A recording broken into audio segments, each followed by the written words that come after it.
Père éternel, je te rends grâce pour ta parole. Merci pour le sacrifice à la croix de ton Fils Jésus. Merci Père, parce qu'aujourd'hui, tu as résolu de m'utiliser pour ta gloire. Fais qu'au son de ma voix, tout obstacle placé par l'ennemi qui empêcherait quelqu'un d'écouter ce que tu as à lui dire, soit détruit et ôté au nom de Jésus. Alors Père, guéris les cœurs blessés, délivre, console, édifie, au nom de Jésus. Amen. Bien-aimés, aujourd'hui, je vais encore partager avec vous ce que Dieu m'a mis à cœur. Je reviens sur l'histoire de Jaël. Dans Juges 4, 17, 23. Une chose m'a frappée quant à cette femme. Elle est d'un calme. Elle est déterminée, elle a l'assurance. Et ses gestes sont précis. Elle sait ce qu'elle doit faire.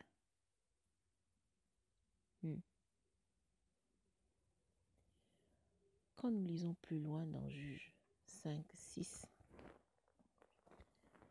il est dit, je lis dans Juges 5, verset 6, la Bible dit,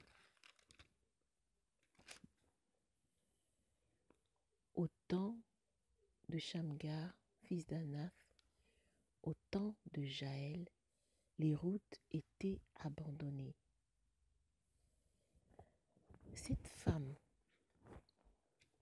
dont on ne connaît pas sa descendance, on dit juste Jaël, femme de Héber le Kénien. Elle a un passage où on parle de son temps, ça veut dire de son époque. Au temps de Jaël, ça veut dire à l'époque de Jaël. Waouh! Cette femme a impacté sa génération. Parce qu'il est dit au temps de Jaël. Mais nous voyons plus loin, au verset 20, je lis, « Des cieux ont combattu, de leur sentier les étoiles combattirent contre Sisera. » Ah bon? Cela veut dire que Jaël était une femme de prière qui intercédait pour son peuple. Elle n'était peut-être pas très connue dans son quartier, mais les caméras du ciel étaient braquées sur elle. Au temps convenu, Dieu lui a donné la victoire. Oui, des cieux ont combattu, de leur sentier les étoiles combattirent contre Sisera. J'ai compris que quand Dieu dit qu'il cherche des intercesseurs,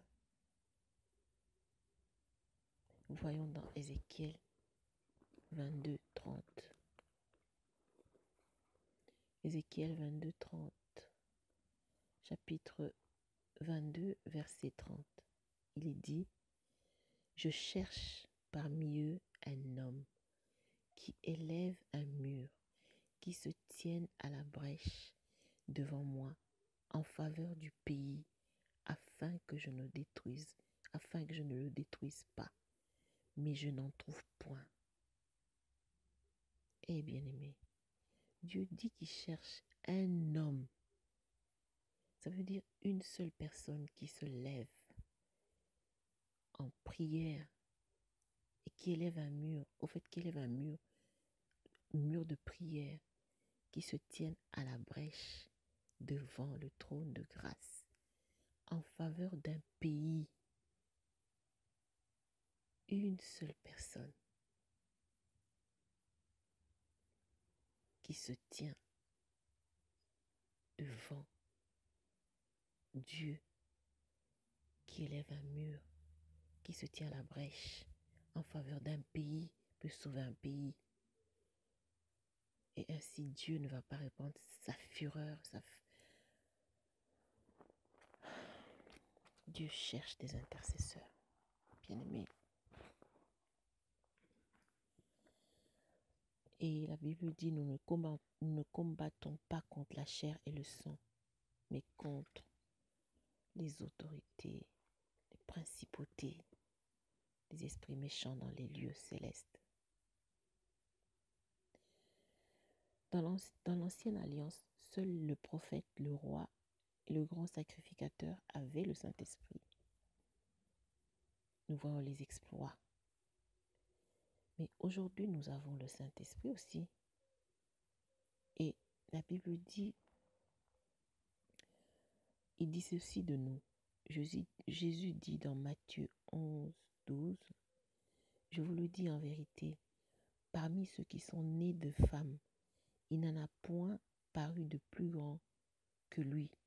Cependant, le plus petit dans le royaume des cieux est plus grand que lui. » Lui qui, Jean-Baptiste. Alors, qu'est-ce qui ne va pas avec nous, chrétiens, de ce temps? Je veux encourager quelqu'un.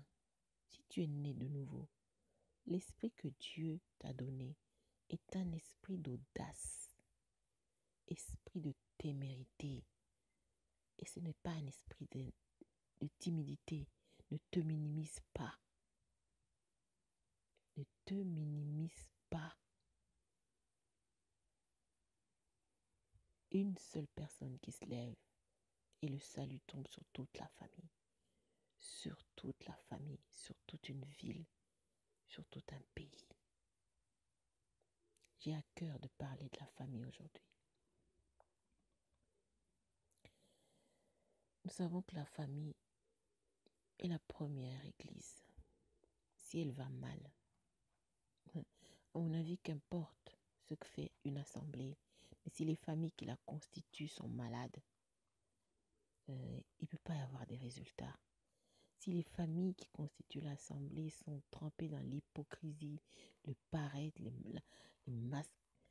masques portés et tout ça, une assemblée,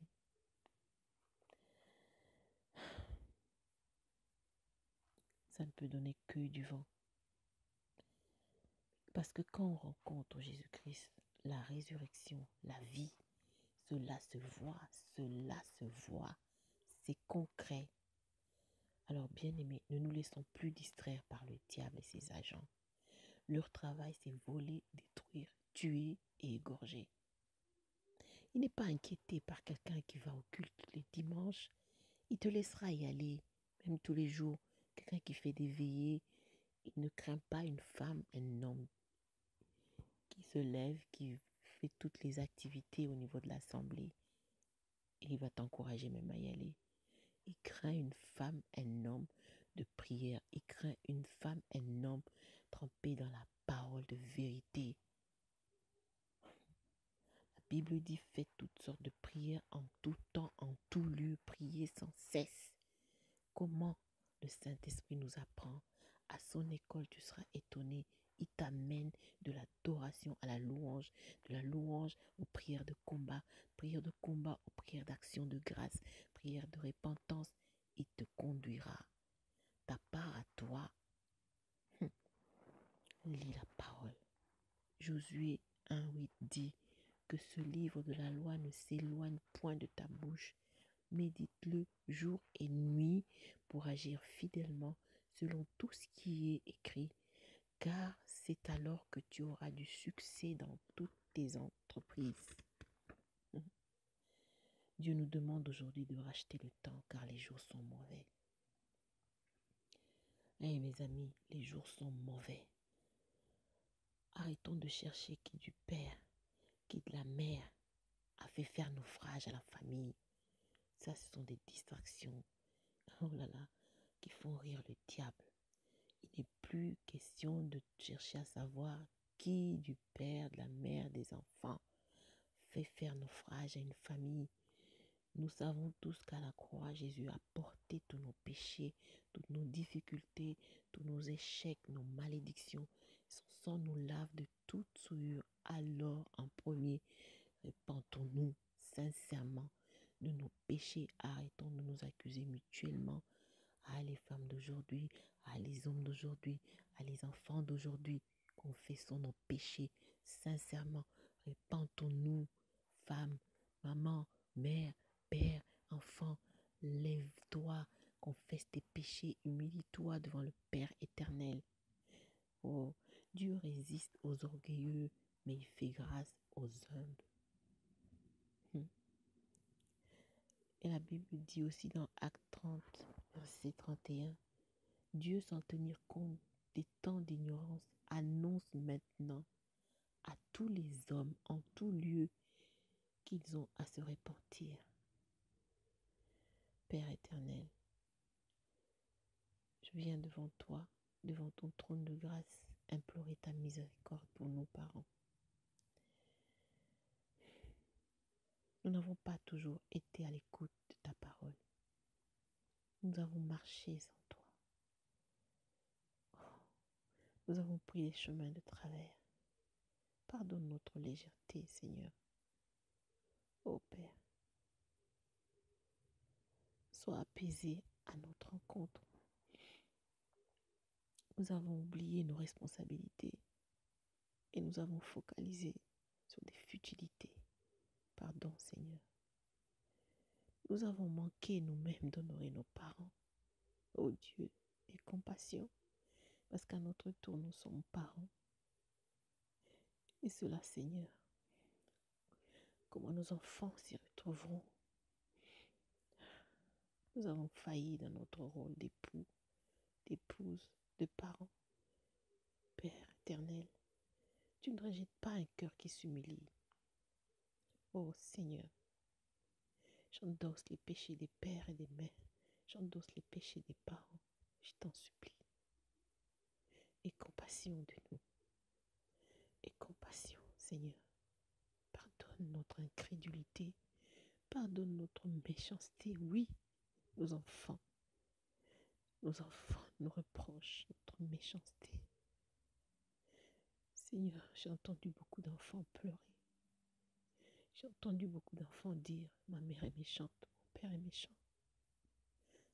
Et ils me disent, comment veux-tu, Yvette? Comment veux-tu? Comment veux-tu que j'aime mon père? Comment veux-tu que j'aime ma mère? Oh Seigneur, ma réponse à ces pleurs-là, c'est que je me tourne vers toi. Quand Ismaël a pleuré dans le désert, tu as dit à sa maman, Agar, j'ai entendu les pleurs d'Ismaël. Seigneur, tends l'oreille et entends les pleurs de nos enfants. Je t'en supplie. Transforme nos vies, change-nous, Seigneur. Transforme nos vies, change-nous. Que le sang de ton Fils unique mort à la croix pour nous, ressuscité, assis à ta droite, et qui intercède en ce moment pour moi, pour nous, pour nos parents. Que son sang nous purifie de tous nos péchés, Seigneur, de toutes nos souillures, Seigneur. Ô Père, par le sang précieux de Jésus, renouvelle nos cœurs de pierre, donne-nous des cœurs de chair, Père. Je t'en supplie, je te prie au nom de Jésus. Père, je te demande pardon pour les péchés de ceux de ma maison.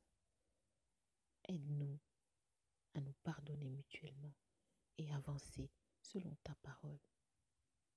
Hier, nous étions dans l'ignorance, mais ce jour, nous sommes venus à toi. La Bible dit, vous connaîtrez la vérité et la vérité vous affranchira. Et quand le Fils de Dieu vous affranchit, vous êtes réellement affranchis. Ô Père, aie compassion de nous.